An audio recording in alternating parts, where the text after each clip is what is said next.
ماشاءاللہ بہت پیارے بچے ہیں. بیٹے اندر چلے جاؤ اندر. الحمد لله نحمده ونستعينه ونؤمن به ونتوكل عليه ونعوذ بالله من شرور أنفسنا ومن سيئات أعمالنا من يهده الله فلا مضل له ومن يضلله فلا هادي له ونشهد أن لا إله إلا الله وحده لا شريك له ونشهد أن سيدنا وسندنا وإمامنا ومولانا محمدا عبده ورسوله وصلى الله تعالى على خير خلقه محمد وعلى آله وصحبه وبارك وسلم تسليما كثيرا كثيرا. أما بعد فأعوذ بالله من الشيطان الرجيم. بسم الله الرحمن الرحيم. إن هذا القرآن يهدي للتي هي أقوم. صدق الله مولانا العلي العظيم. وقال رسول الله صلى الله عليه وسلم من قرأ القرآن وعمل بما فيه ألبس والداه تاجا يوم القيامة ضوءه أحسن من ضوء الشمس في بيوت الدنيا لو كانت فيكم فما ظنكم بالذي عمل بهذا أو كما روي عن النبي صلى الله عليه وسلم.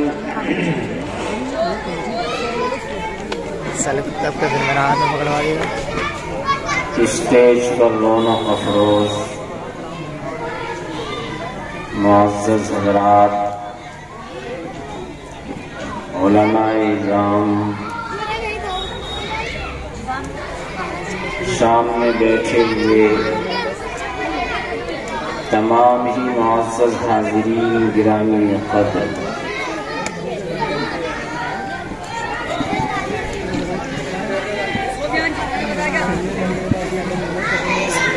یہ ہمارے لیے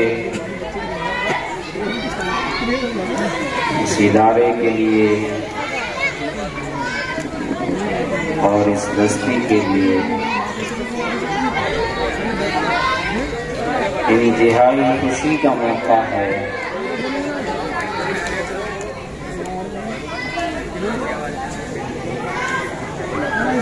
کہ آج جن بچوں نے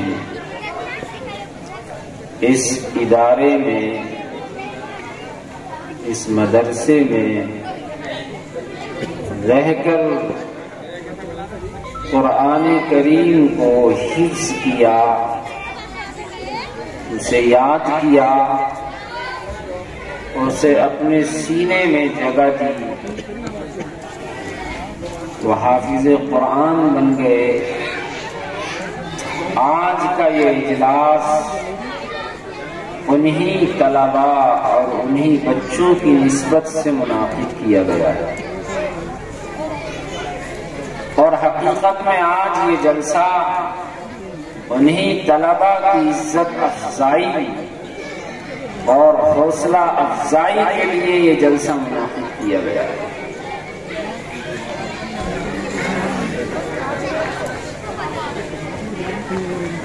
رسول اللہ صلی اللہ علیہ وسلم کے ذریعے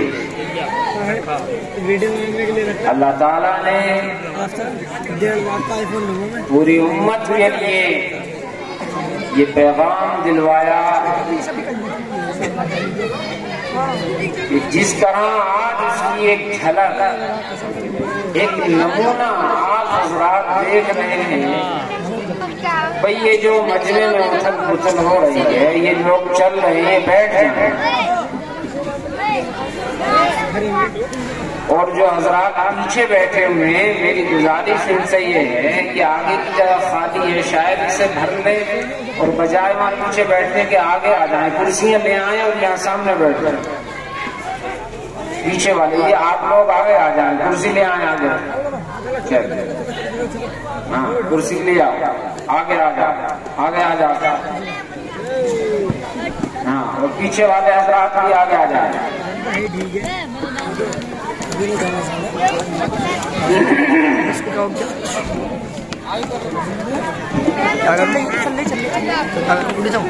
ہم تو بیٹھے رہے بنے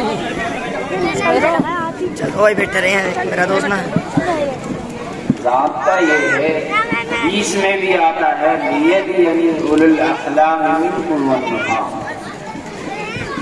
کہ جو سمجھدار لوگ وہ آگے آئیں، اور بچوں کو ہٹانا مقصود نہیں ہے بلکہ بچوں کا درجہ ان کو پیچھے رکھا جائے۔ سمجھدار لوگ بات کو اچھی طرح سمجھتے ہیں، وہی بات کو کیچ کریں گے، وہی بات کو لیں گے، اور بچوں کو بھی رکھا جائے، ان کو پروگرام سے یا ایسی مجالس سے باہر نہ کیا جائے۔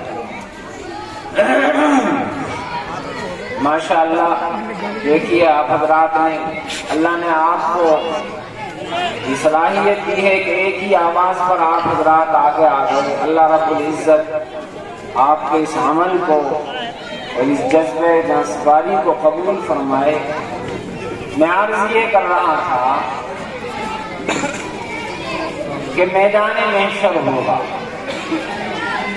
یہ اعلان رسول اللہ صلی اللہ علیہ وسلم نے کیا، میدان محشر ہوگا، قیامت برپا ہو چکی ہوگی، تمام اولین اور آخرین کا مجمع ہوگا۔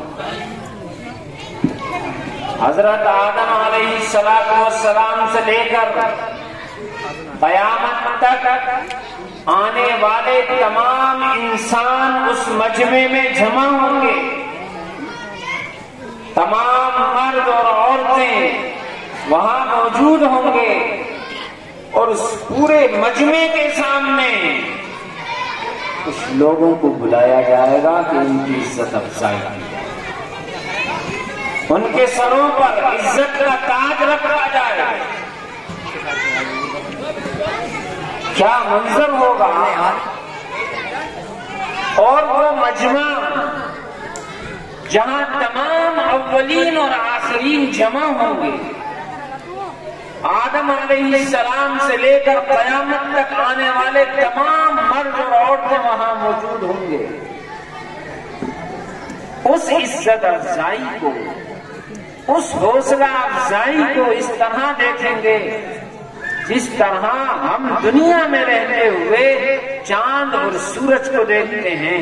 اتنا بڑا مجمع، ساری دنیا ایک چاند اور سورج کو دیکھتی ہے، لیکن کسی کو یہ دقت پیش نہیں آتی کہ مجھے چاند نظر نہیں آیا، مجھے سورج نظر نہیں آیا۔ ان تمام لوگوں کے مجمع میں کچھ لوگوں کو بلایا جائے گا، ان کے سروں پر عزت کا تاج رکھا جائے گا۔ یہ کون لوگ ہوں گے؟ فرمایا رسول اللہ صلی اللہ علیہ وسلم نے کہ یہ حافظ کے والدین ہیں،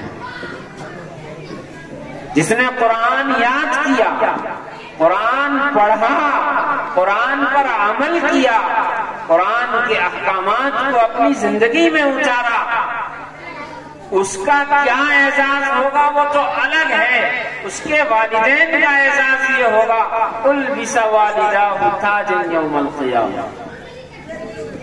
اسے والدین کو بلایا جائے گا، ان کے سروں پر ایک تاج رکھا جائے گا، فرمایا رسول اللہ صلی اللہ علیہ وسلم نے وہ تاج ایسا ہوگا کہ یہ جو تم دنیا کا سورج دیکھتے ہو، بتاؤ اگر یہ دنیا کا سورج تمہارے گھروں کی چھت میں لگا دیا جائے،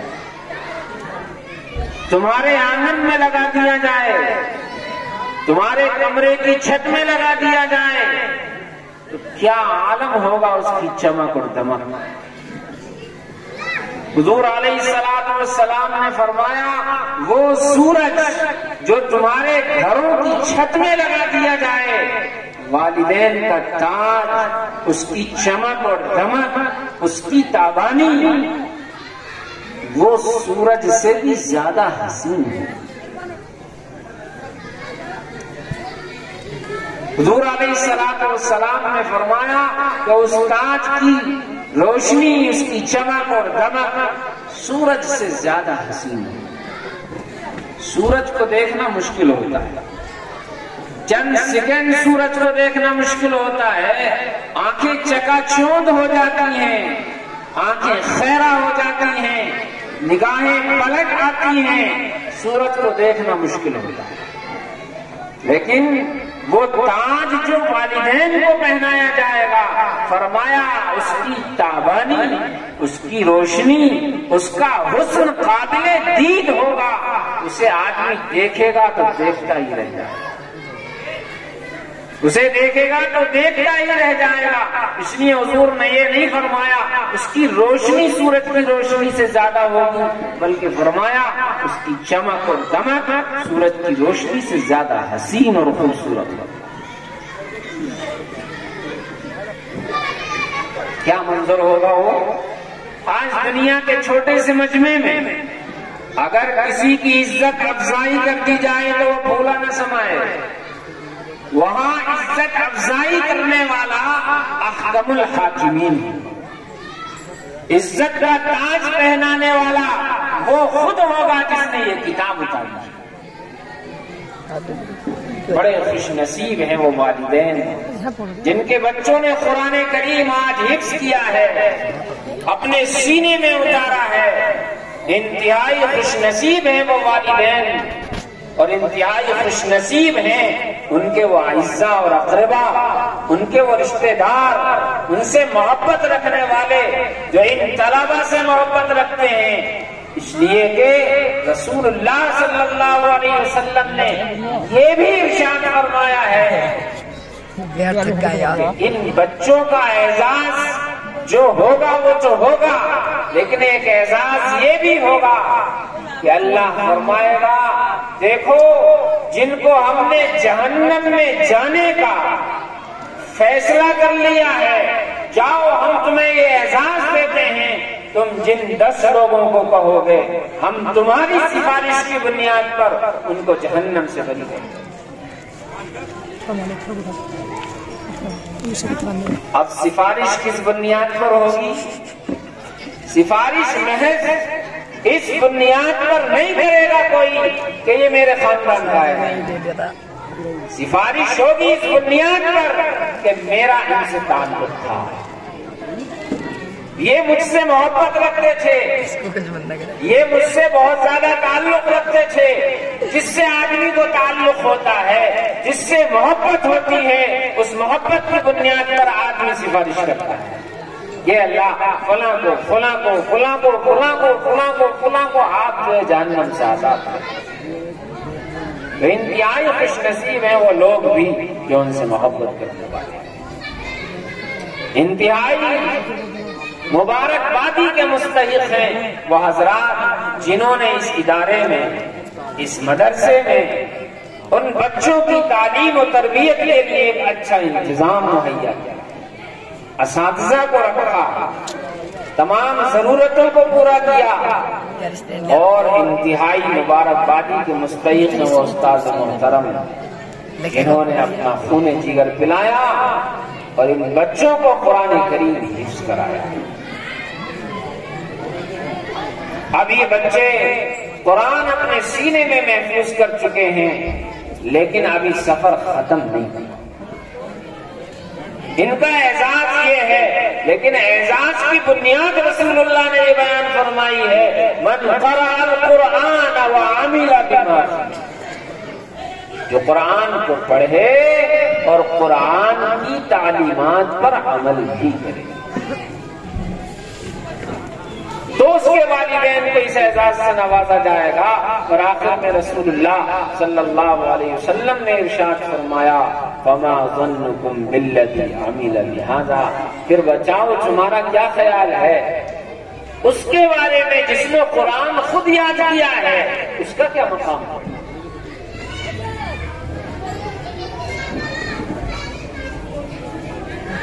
قرآن کریم، میں نے ایک آیت کریمہ پڑھی تھی، اللہ تعالیٰ نے قرآن میں ارشاد فرمایا ہے کہ یہ قرآن یہدی للتی ہی اقوم، بالکل سیدھا راستہ دکھاتا ہے، یہ جو رہنمائی کرتا ہے، یہ جس راہ کی طرف چلاتا ہے، اس میں کوئی کجی نہیں ہے، اس میں کوئی ٹیڑھا پن نہیں ہے، اس میں کہیں جھول نہیں ہے، اس میں کہیں خامی نہیں ہے۔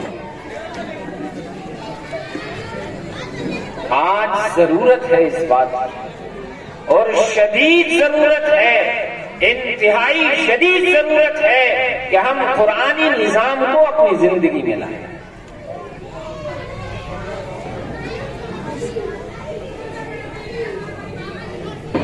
جوان بھی، بوڑھے بھی، مرد بھی، عورتیں بھی، پڑھے لکھے بھی، بے پڑھے لکھے بھی، ڈاکٹر بھی، انجینئر بھی، پروفیسر بھی، علماء بھی، قراء بھی، حفاظ بھی، ضرورت اس بات کی ہے کہ ہم قرآن کو مانتے ہیں، قرآن پر یقین رکھتے ہیں، قرآن کو آخری کتاب مانتے ہیں، تو اب ضرورت اس بات کی ہے میرے دوستوں کہ قرآن کو اپنا آئیڈیل اور نمونہ بنائیں، اپنے دستور بنائیں۔ اللہ نے یہ ہمارے لیے دستور زندگی دیا ہے، زندگی گزارنے کا راستہ دکھایا ہے رسول اللہ کے ذریعے۔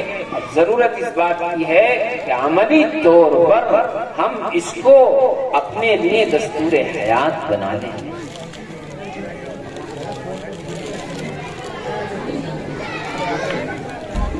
قرآن نے بہت صاف صاف ارشاد کیا ہے، اللہ تعالیٰ نے ارشاد فرمایا ہے جو اس سے اعراض کرے گا، وَمَن يَعْرِضْ عَن ذِكْرِ رَبِّهِ يَسْلُكْهُ عَذَابًا صَعَدًا، جو اپنے رب کے ذکر سے اعراض کرے گا وہ اللہ کی سخت پکڑ میں ہے۔ اعراض عن ذکر ربی کیا ہے؟ قرآن کریم کی تلاوت سے اعراض کرنا، اعراض عن تلاوت، یہ بھی اعراض عن ذکر ربی ہی ہے۔ پتا چلا کہ جب سے قرآن پڑھا ہے اور بند کر کے رکھا ہے، اب تک جوان ہو گئے، 40 سال کی عمر ہو گئی، ایک مرتبہ بھی قرآن از اول تا آخر پورا نہیں پڑھا۔ ایسے بہت سے لوگ ہوتے ہیں مدرسے کی برکت سے بچپن میں پڑھ لیا اور اس کے بعد زندگی کی دوسری مصروفیتوں میں لگ گئے، دوسرے کاموں میں لگ گئے، اور پھر ایسے لگے کہ پلٹ کر دیکھا ہی نہیں کہ ہم نے کیسی عظیم الشان کتاب پڑھ کر کے بند کر کے رکھا۔ کبھی رمضان آیا تو ایک پارہ پڑھ لیا، کسی نے 2 پارے پڑھ لیے، کسی نے یاسین شریف پڑھ لی، بس اتنا کر لیا۔ قرآن کریم بھی ترتیب نہیں پڑھا، یہ اعراض عن التلاوت ہے۔ دیکھیں ہم اپنے بارے میں غور کریں، ہر ایک آدمی غور کرے، پڑھا لکھا بھی غور کرے، بے پڑھا لکھا بھی غور کرے کہ کیا مجھ سے تلاوت چھوٹ تو نہیں ہے؟ قرآن کریم کو بالترتیب پڑھنے کا معمول بنائیں، از اول تا آخر قرآن کریم کو پڑھنے کا معمول بنائیں۔ ہماری مائیں اور بہنیں خواتین، معزز خواتین اسلام، اس کا اہتمام کریں۔ پہلے گھروں سے صبح کو اٹھتے تھے تو قرآن کی تلاوت کی آوازیں آتی تھی، اب تو مسلم محلہ ہے، پورے محلے میں مسلمان رہتے ہیں، اور فجر کی نماز میں جاؤ تو کوئی دکھائی نہیں دیتا کہ ادھر سے کوئی آتا ہو ادھر سے کوئی آتا ہو، بس ایک یا دو لوگ آتے ہوئے دکھائی دیتے ہیں، جب تو ہونا کیا چاہیے؟ ہونا یہ چاہیے تھا کہ مسلم محلوں میں فجر میں بالکل چہل پہل ہو جانی چاہیے تھی، لیکن بالکل سناٹا چھایا ہوا ہے، بالکل خاموشی طاری ہے، بالکل سناٹا ہے۔ دوستوں اور بزرگوں، رات کو جلدی سونے کا معمول بنائیں، صبح کو جلدی اٹھنے کا معمول بنائیں، کوئی کام بعد میں کریں گے، فجر کی نماز پڑھ کر یا فجر کی نماز سے پہلے جسے اللہ توفیق دے دے قرآن کریم کی تلاوت کریں گے بھائی سب لوگ؟ تلاوت کرتے ہیں تو تلاوت کا مزید معمول بڑھائیں، اگر تلاوت نہیں کریں گے تو یہ پہلا درجہ ہے اعراض کا، اعراض عن ذکر ربہ کا پہلا درجہ ہے اعراض عن التلاوت۔ دوسرا اعراض عن التدبر۔ بھائی قرآن کیا ہے؟ قرآن اس شفیق پروردگار کا اپنے ہر بندے اور بندی کے نام ایک محبت بھرا خط ہے۔ اس کائنات کو بنانے والے نے، جس نے آسمان و زمین بنائے ہیں، جس نے دریا اور پہاڑ بنائے ہیں، جس نے جھلملاتے ستارے بنائے ہیں، جس نے تمام انسان و جنات کو بنایا ہے، اسی نے ہم سب کو بنایا ہے، اور وہ ہماری ضرورتوں کو خوب جانتا ہے کہ یہ زندگی کیسے گزاریں گے۔ اس نے ہمیں زندگی گزارنے کا بہترین طریقہ، ایک حسین طریقہ، ایک خوبصورت ترین طریقہ اپنے نبی کو دیا تھا کہ نبی امت ہلوا دیا تو کھا لیا تو کھانے تو بھی کھا۔ جب ہم قرآن کو میں تدبر ہی نہیں کریں گے، قرآن کو سمجھنے کی کوشش ہی نہیں کریں گے، تو کیسے پتا چلے گا کہ میرے رب نے میرے نام کیا خط بھیجا ہے؟ قد انزلنا الیکم ذکرا، ہم میں سے ہر ایک کے نام یہ خط آیا ہے، اور کہاں سے آیا ہے؟ تنزیل من رب العالمین، یہ اس احکم الحاکمین، عالمین پورے جہانوں کے پالنہار کی طرف سے یہ خط آیا ہے، ہر ایک بندے اور بندی کے نام صاحب کو ہم تو عربی جانتے نہیں، عربی زبان سے ہم واقف نہیں ہیں، تو ہم کیسے اسے سمجھیں گے، کیسے اس میں غور کریں گے؟ یہ کوئی مسئلہ نہیں، یہ کوئی مسئلہ نہیں ہے۔ آپ بس ٹھان لیجئے کہ مجھے اس کو سمجھنا ہے، اس میں کیا لکھا ہے، اس کے مضمون کو سمجھنا ہے، تو اللہ آپ کو سمجھا دے گا۔ کیسے؟ امریکہ سے خط آیا ہے، انگریزی زبان میں ہے، اور بھائی ہم جانتے نہیں، کوئی بندہ انگریزی جانتا نہیں اور اسی کے نام خط آیا ہو، تو بھائی کہیں ایسا نہیں ہو سکتا، اور وہ بھی امریکہ سے آیا کہ بھائی یہ خط کی زبان تو ہم جانتے نہیں، لہذا اسے اٹھا کر جزدان میں بند کر کے اور صندوق میں رکھ دو، اس لیے کہ اس کی زبان ہم نہیں جانتے۔ ایسا نہیں ہو، جس کے نام وہ خط آیا ہوگا نا، خود جانتا ہے تو خود پڑھے گا، خود نہیں جانتا ہے تو جب تک اس کے مضمون کو سمجھ نہیں لے گا پورے شہر میں چکر لگائے گا اس آدمی کے پاس جو انگریزی جانتا ہوگا، ذرا پڑھ کے سنا دیجیے اس میں لکھا ہے، نہیں کہو گے؟ جب تک اس کے مضمون کو سمجھ نہیں لے گا، جب تک چین نہیں آئے گا، کتنی پیاری پیاری باتیں اللہ نے قرآن میں ذکر کی ہیں میرے اور آپ کے لیے. اللہ کہتا ہے میں نے تمہارے لیے یہ تیار کیا ہے, یہ ڈش بنائی ہے, یہ ڈش بنائی ہے, یہ سب مہمان خانہ بنایا ہے, اتنی نعمتیں وہاں ملیں گی. کیا ان کا تذکرہ کیا جائے اس وقت؟ اور ہم سب کو پتہ ہی نہیں کیا ہے. ہم نہیں جانتے, کوئی مسئلہ نہیں ہے. اگر خالی اردو زبان جانتے ہیں تو ہمارے ان اکابر, ان بزرگان دین, ان اولیاء اعظام نے زندگیاں کھپا کر ہماری زبان میں کلام الہی کا ترجمہ کیا ہے, اس کی تفسیریں لکھی ہیں, ہم اسے پڑھنا شروع کر دیں. اور میں بہت ہی ادب اور احترام کے ساتھ خاص طور پر علماء سے اور جو میرے ہم عصر ہیں, جو میرے مجھ سے کم عمر ہیں, ان سے تو میں کہہ ہی سکتا ہوں, لیکن میں اپنے بڑوں سے بھی گزارش اور درخواست کروں گا کہ قرآن میں تدبر کریں, قرآن کو سمجھیں, قرآن میں تدبر کریں کہ خالق کائنات ہم سے کیا کہہ رہا ہے. آج کے حالات میں قرآن ہماری کیا رہنمائی کر رہا ہے, اسے سمجھنے کی کوشش کریں. اعراض عن تدبر, تو قرآن میں تدبر نہیں کرے گا اور باوجود اس کے جو اس کی زبان جانتا ہو, اس کی گرامر جانتا ہو, اور وہ بھی تدبر نہیں کرے گا, اعراض عن تدبر کا وہ مرتکب ہوگا. ومن يعرض عن ذکر ربہ یسلکہ عذابا صعدا.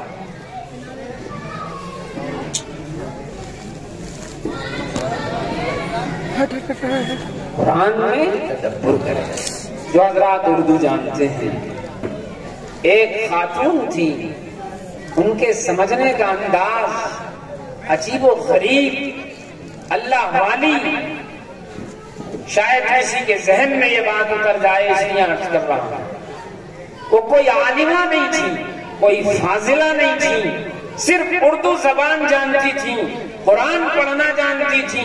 ان کے سمجھنے کا طریقہ یہ تھا, ایک اللہ والے کا لکھا ہوا ترجمہ لیتی, ان کے پاس تھا, پہلے تلاوت کر لیتی, تلاوت کرنے کے بعد ایک صفحہ ترجمہ پڑھتی.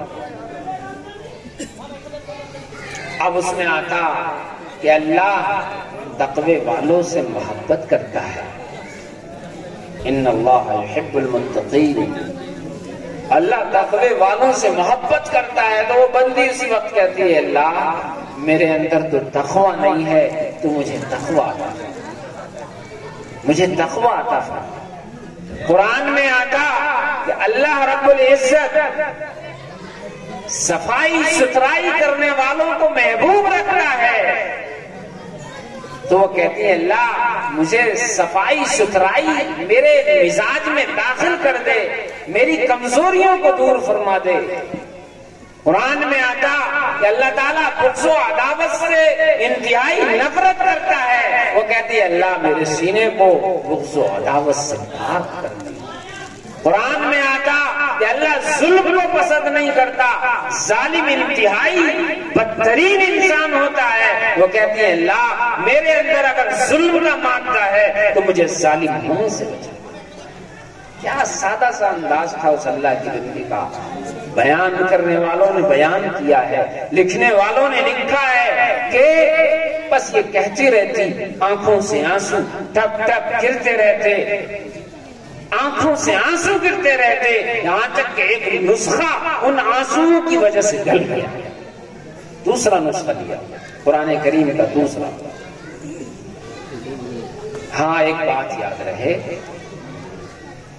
جو ترجمہ ہم پڑھیں اپنے علاقے کے, اپنی بستی کے معتبر عالم دین سے, متدین سے, دیندار علماء سے جا کر ربط کر لیں. ہم کون سا ترجمہ پڑھیں اور ہمیں یہ بات سمجھ میں نہیں آ رہی ہے, آپ ہمیں بتا دیجیے. انشاءاللہ اگر ہم ارادہ کر لیں گے تو یہ بات ہماری سمجھ میں بڑی آسانی سے. ہم یہ سمجھتے ہیں کہ بھئی قرآن کریم پڑھ لیں گے ثواب مل جائے گا, اور آخرت میں اس کا اجر ملے گا۔ میرے دوستو آخرت کا اجر تو بعد کا ہے، قرآن کریم زندگی گزارنے کا طریقہ سکھاتا ہے، میں زندگی کیسے گزارتا ہے۔ دیکھو زندگی حیوانات بھی گزارتا ہے اور زندگی انسان بھی گزارتا ہے، لیکن اللہ تعالیٰ نے حیوانوں کو زندگی گزارنے کا طریقہ ان کے ذہن و دماغ میں ڈال دیا، اس کے لیے الگ سے کوئی کتاب نہیں اتاری، الگ سے کوئی کتاب نہیں اتاری۔ الذی خلق فسوی والذی قدر فہدی، جو ان کے حق میں تجویز کرنا تھا تجویز کر دیا اور ان کی رہنمائی کر دی کہ تمہیں زندگی ایسی گزارنا۔ کچھ پرندے ہیں جو گھونسلہ بناتے ہیں، وہ بڑا شاندار گھونسلہ بناتے ہیں۔ ایک پرندہ تو اتنا شاندار گھونسلہ بناتا ہے، کھجور کے درختوں میں عام طور پر ہوتا ہے، اس میں بیٹھک کا نظام الگ ہوگا، مہمانوں کے الگ ہوگا، ہوا خوری کا نظام اس میں الگ ہوتا ہے، بیڈ روم اس میں الگ ہوتا ہے، اور وہ پرندہ شام کو ایک جگنو پکڑ لاتا ہے، جسے اپنے علاقے میں یہاں کیا کہتے ہیں کہ مکنا کہتے ہیں شاید، جگنو پکڑ لاتا ہے اور وہ اپنے اس گھونسلے میں اٹکا دیتا ہے اور وہ روشنی کرتا رہتا، بلب کا کام ہے، اسے یہ بات سمجھ آتی ہے۔ کچھ پرندے ایسے ہوتے ہیں وہ کبھی گھونسلہ ہی نہیں بناتے، جانور ہیں وہ زندگی گزار دیتے ہیں، ان کے ذہن و دماغ میں اللہ تعالیٰ نے بڑھ ڈالا، لیکن انسان کو صرف اس پر اکتفا نہیں کیا کہ جیسے حیوانات نباتات یہ اپنی زندگی گزارنے میں ان کو اللہ تعالیٰ نے خود مختار بنا دیا ہے، ذہن و دماغ میں ڈال دیا ہے، تم بھی ایسی زندگی گزارو نہیں۔ یہاں تک کہ ایک بیل جو اپنا سفر شروع کرتی ہے اور چلتے چلتے چلتے آگے دیوار آ جاتی ہے تو وہ بیل اپنا راستہ خود موڑ لیتی ہے، وہ اپنا راستہ موڑ لیتی ہے، اسے کس نے بتایا کہ تم اب آگے نہیں جا سکتے، تم راستہ موڑو؟ یہ اللہ تعالیٰ نے اس میں ڈال دیا ہے، سرشت میں ڈال دیا ہے، سمجھا دیا ہے کہ تمہیں زندگی گزارنے کے لیے کسی کتاب کی ضرورت نہیں، لیکن انسانوں کی ہدایت کے لیے اللہ تعالیٰ نے تنہا ان کی عقل پر اکتفا نہیں کیا، ان کی سمجھ پر ان کو نہیں چھوڑا، بلکہ ایک تنہا گائیڈ بک نہیں دی، تنہا کتاب ہدایت نہیں اتاری، بلکہ اس کتاب ہدایت کو سمجھانے والا، دنیا میں بہت آئے سمجھانے والے اور آتے رہیں گے، لیکن اس کی طرح نہ کوئی آیا اور نہ کوئی آیا۔ سب سے آخری نبی پیغمبر آخر الزمان سید المصطفیٰ حضرت محمد الرسول اللہ صلی اللہ علیہ وسلم کو بھیجا کہ میرے نبی اس امت کو یہ کتاب سمجھاؤ کہ یہ زندگی کیسے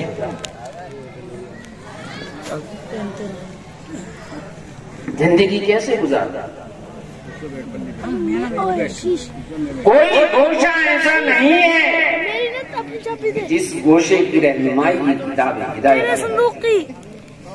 یہ ذہنوں میں وسوسہ ہے، یہ وسوسہ نفسانی ہے، وسوسہ شیطانی ہے کہ اس کتاب ہدایت میں بس نماز کا ذکر ہے نماز کیسے پڑھو، بس روزے کا ذکر ہے روزہ کیسے رکھو، بس حج کا ذکر ہے کہ حج کیسے کرو۔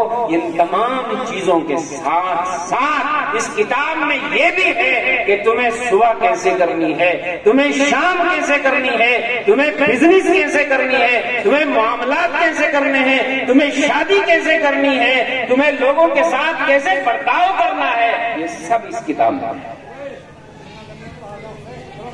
سب اس کتاب میں ہے۔ ہم نے اس کتاب ہدایت کو چھوڑا، اعراض کیا، تیسرا درجہ ہے اعراض عن العمل۔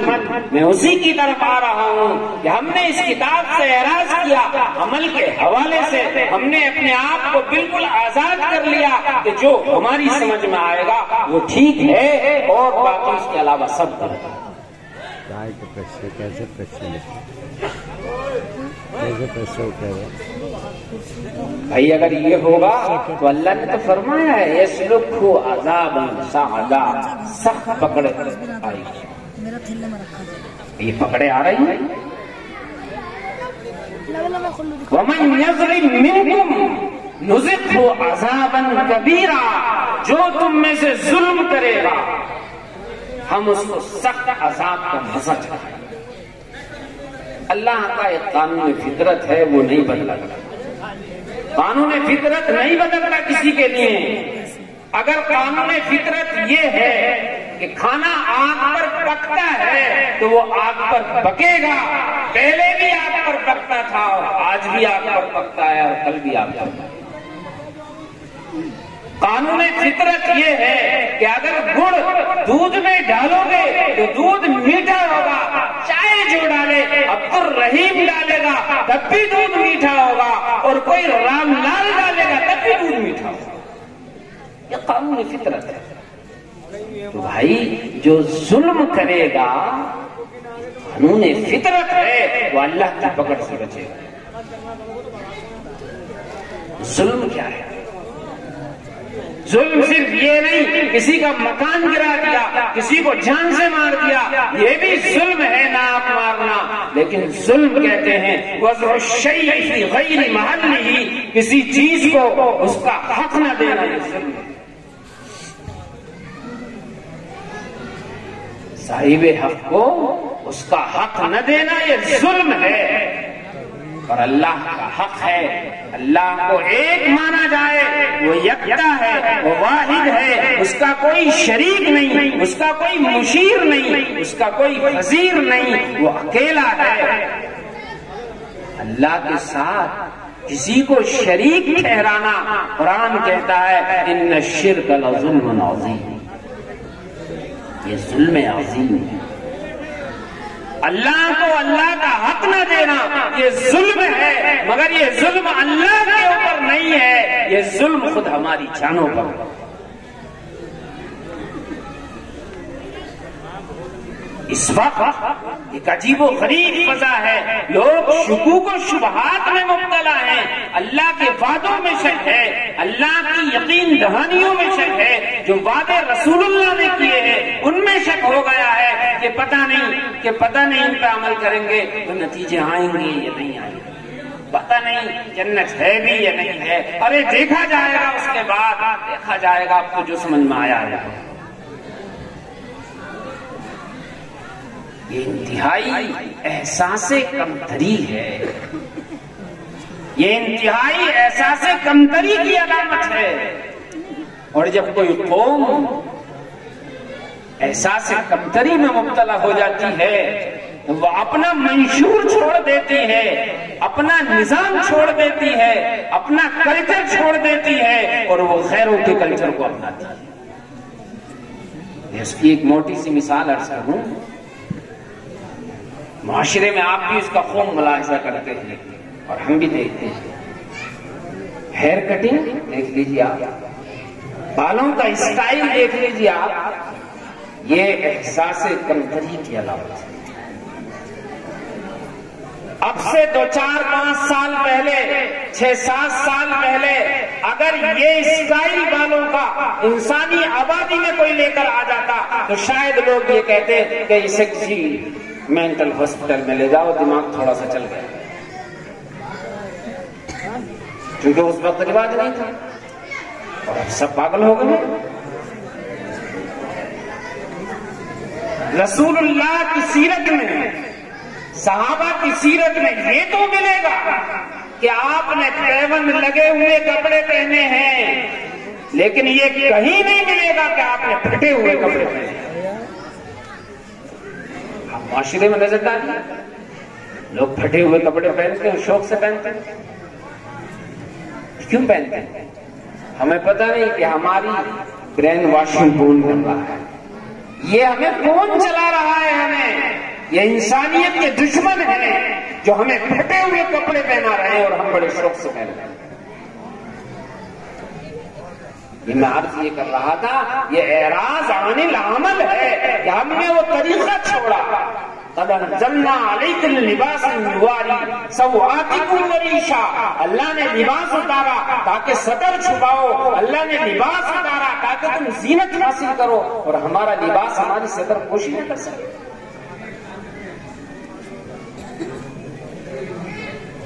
اور آگے تھوڑا سا بڑھے،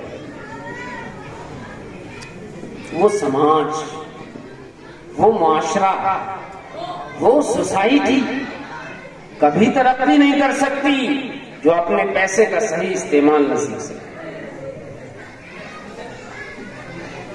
اس وقت ہم یہ دیکھ رہے ہیں کہ ہمارے سماج میں، ہماری سوسائٹی میں، ہمارے معاشرے میں یہ ہو رہا ہے کہ آدمی اس لیے کما رہا ہے کہ اسے اپنے بچوں کی شادی کرے۔ ایک شادی آدمی کرتا ہے، ایسے اپر کلاس کے لوگ جن کا بینک بیلنس میں سے 20-30 لاکھ روپے ہل جائیں اور انہیں پتہ نہ چلے، بہت کم ہوتے ہیں۔ بڑے بڑے شہروں میں کچھ لوگ ہوتے ہیں بس، قصبات میں بھی اب ہونے لگے ہیں، لیکن اکثریت مڈل کلاس کے لوگوں کی ہوتی ہے کہ اگر وہ 2-4 لاکھ روپے خرچ کر دیں تو سب ختم۔ اکثر لوگوں کو، اکثر ایسے لوگ، اکثریت مڈل کلاس کے متوسط درجے کے لوگوں کی ہے، اور یہ کسی معاشرے کے لیے اچھی بات ہوتی ہے۔ لیکن اب صورتحال یہ ہے کہ ایک متوسط درجے کا آدمی جب شادی کرتا ہے تو زندگی بھر کی جمع پونجی ختم کر دیتا ہے اور کئی سال قرضوں میں ڈوب جاتا ہے، کئی سال قرضوں میں ڈوب جاتا ہے۔ اب کئی سال تک وہ قرضے اتارتا ہے جب تک دوسری شادی تیار ہو جاتی ہے، اور اب نوبت یہ ہے کہ آدمی پیسہ نہ ہونے کی بنا پر شادی نہیں کر پا رہا۔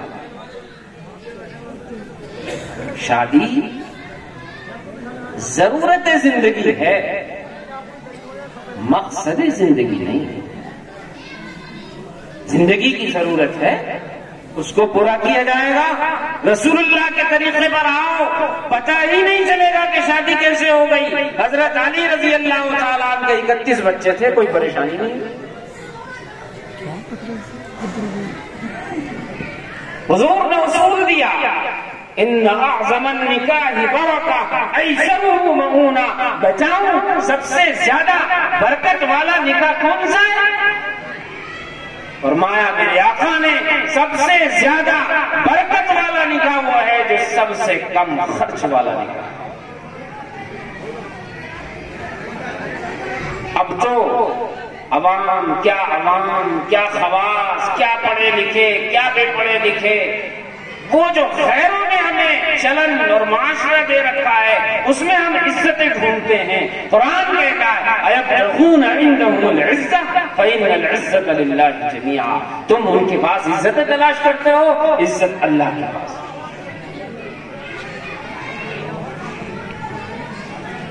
شادی میں لڑکی والا ہی گھاٹے میں نہیں رہتا، شادی میں لڑکے والا بھی گھاٹے میں رہتا ہے، لڑکے والا بھی گھاٹے میں جاتا ہے۔ شادی ہوتی ہے اس طرح ساری جمع پونجی ختم ہو جاتی ہے، لڑکے والے کو بھی پتہ نہیں رہتا۔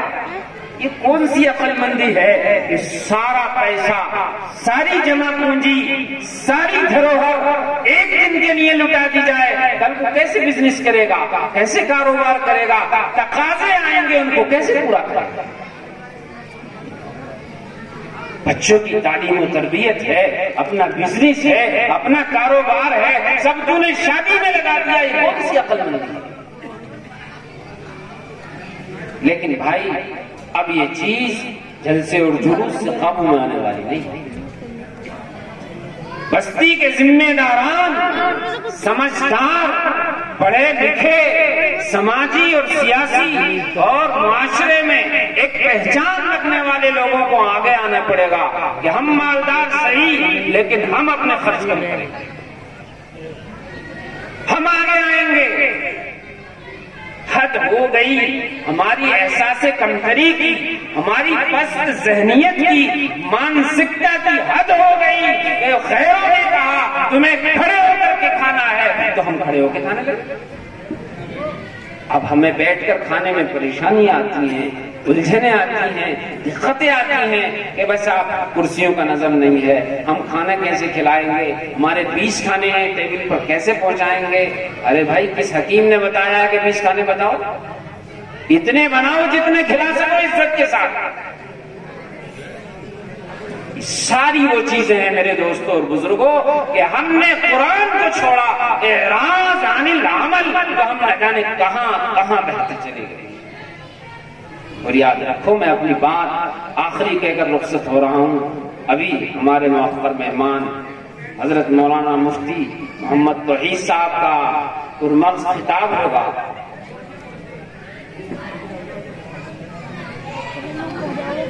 ہم یہ عزم کر لیں کہ کم از کم کوئی مانے یا نہ مانے، میں عمل کروں گا۔ اس وقت کا ایک المیہ یہ ہے کہ آدمی فلاں ایسا کر رہا ہے، فلاں یوں کر رہا ہے، فلاں یوں کر رہا ہے، وہ فلاں یوں کر رہی ہے، اور تو کیا کر رہا ہے یہ نہیں۔ جتنا اختیار اللہ تعالیٰ نے انسان کو اس کی ذات پر، اس کی باڈی پر اس کو دیا ہے، کسی اور پر نہیں دیا۔ میں تو کر سکتا ہوں، کوئی کرے یا نہ کرے میں اس پر عمل کر لوں تو بڑی آسانی کے ساتھ کام حل ہو جائے گا۔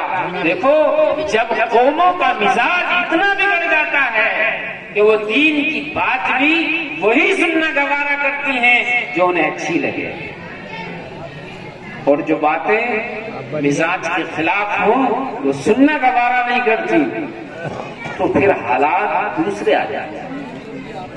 اس وقت امت کا مزاج اسی طرح بنتا چلا جا رہا ہے کہ اگر امام صاحب نے منبر سے تقریر کر دی، کچھ ایسی باتوں کی قباحت اور برائی بیان کر دی، اور انہیں پتا بھی نہیں کہ سامنے بیٹھے ہوئے آدمی میں یہ برائی ہے، بس انہوں نے ٹھا لیا کہ انہوں نے تو میری بے عزتی کر دی۔ بھائی، آپ کی کیا بے عزتی کر دی؟ نہیں، اب یہ امام صاحب نہیں رہے۔ اب پتہ نہیں امام صاحب اثر بھی پڑھائیں گے یا نہیں پڑھائیں گے۔ اگر با اثر ہے تو اثر نہیں پڑھا سکتے، اور اگر بے اثر ہے تو وہ محنت کرتے کرتے مہینے 2 مہینے میں ان کو نکلوا کر ہی دم۔ یہ ہے بالکل، یہ نہیں دیکھ رہا کہ یہ واقعی یہ برائی میرے اندر ہے، میں اسے چھوڑ دوں۔ انہوں نے تو نام بھی نہیں لیا، انہیں پتا بھی نہیں تھا آپ کے اندر یہ برائی ہے، لیکن نہیں صاحب۔ جب بنی اسرائیل کا یہ مزاج بگڑا کہ انہیں دین کی وہی باتیں اچھی لگتی تھیں جو ان کے مزاج کے مطابق ہوں، اور اگر وہ باتیں سنا دی پیغمبران قوم نے، رہبران قوم نے جو مزاج کے خلاف ہو تو ناراض ہو جاتے تھے۔ استكبرتم وفریقا کذبتم وفریقا تقتلون، ناراض ہو جاتے تھے، جھٹلانے لگتے تھے، اور حد یہ ہو جاتی تھی کہ قتل تک کر ڈالتے تھے۔ تو اللہ تعالیٰ نے ان کی اصلاح کے لیے جب نظام اصلاح و تربیت جب اس طریقے سے نہیں ہو پاتی تو پھر بنی اسرائیل کی اصلاح و تربیت کے لیے فرعونوں کو بھیجا۔ فرعون آئے تھے اور وہ زبردست طریقے پر پھر انہوں نے رگڑے لگائے، بہت زبردست طریقے پر رگڑے لگائے، بالکل ذلیل و خوار کر دیا بنی اسرائیل کو، ان کے بچوں کو قتل کر ڈالا۔ تو روئے، گڑ گڑائے، معافی مانگی، اس میں صدیاں لگ جاتی ہیں، صدیاں گزر جاتی ہیں، پھر معافی مانگی، تب جا کر موسیٰ علیہ السلام کو اللہ نے پیدا کیا۔ تو بھائی، یہ سب حالات آ رہے تنبیہات ہیں کہ ہم سمجھیں، ہم اپنی اصلاح کے لیے کسی فرعون کا انتظار نہ کریں بلکہ اپنی اصلاح خود کریں۔ اللہ رب العزت مجھے اور آپ کو صحیح سمجھ کے اور عمل کی توفیق نصیب فرمائے۔ آخر دعوانا